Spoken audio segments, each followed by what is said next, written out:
Today we're going to be talking about mental health in lieu of last month's mental health awareness. We're going to just continue and we're going to start a series today called Are You Ready for the Kingdom? So I want to share a quick brief story that impacted my mental health.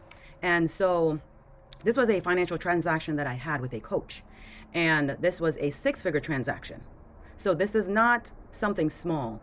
And so what I realized in the transaction was this gentleman was pretty much being fraudulent, and he was not producing what he stated he would produce, and he continued to make all these excuses for months. And so in those months, I experienced a lot of anger. I experienced a lot of rage. I experienced a lot of negative thoughts. And this was really the enemy trying to cause a lot of just unrest in my mental state. And so, it brought up feelings because I then started to ask the Lord, why? I know I should be angry about this situation, but why do I have so much rage?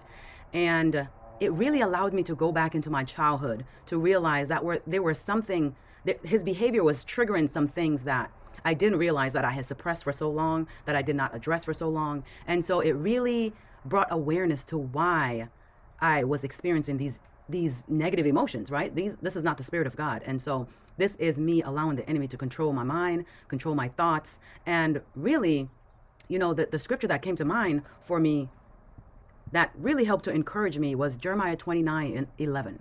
And it says, "For I know the thoughts I have towards you, saith the Lord, thoughts of peace and not of evil, to give you an expected end."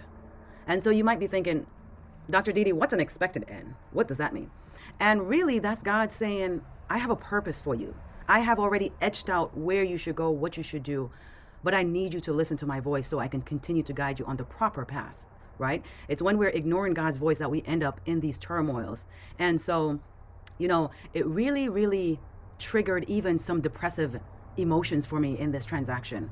And I really didn't realize that there's so many times that we allow the enemy to control us. Even though this gentleman was lying consistently, having narcissistic tendencies, and really claiming to be a Christian on top of that, it really bothered me, especially because he was really misrepresenting God's character. And so, in such a situation, we have to realize that there's a reason for what we go through.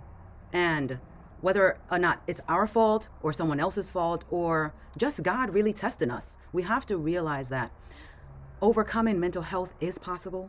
And we have to realize that we have to keep God in the center of everything that we do and realize that we do not have to be in this battle alone. So I ask you, if you are in need of mental health services, if you are needing mental health coaching and you would like to work with me, please reach out to me below and let me know how I can help you, because there is no reason for you to suffer alone. There's no need for you to isolate yourself. There's really no reason for you to continue to allow the enemy to control you, because guess what? He has you exactly where he wants you.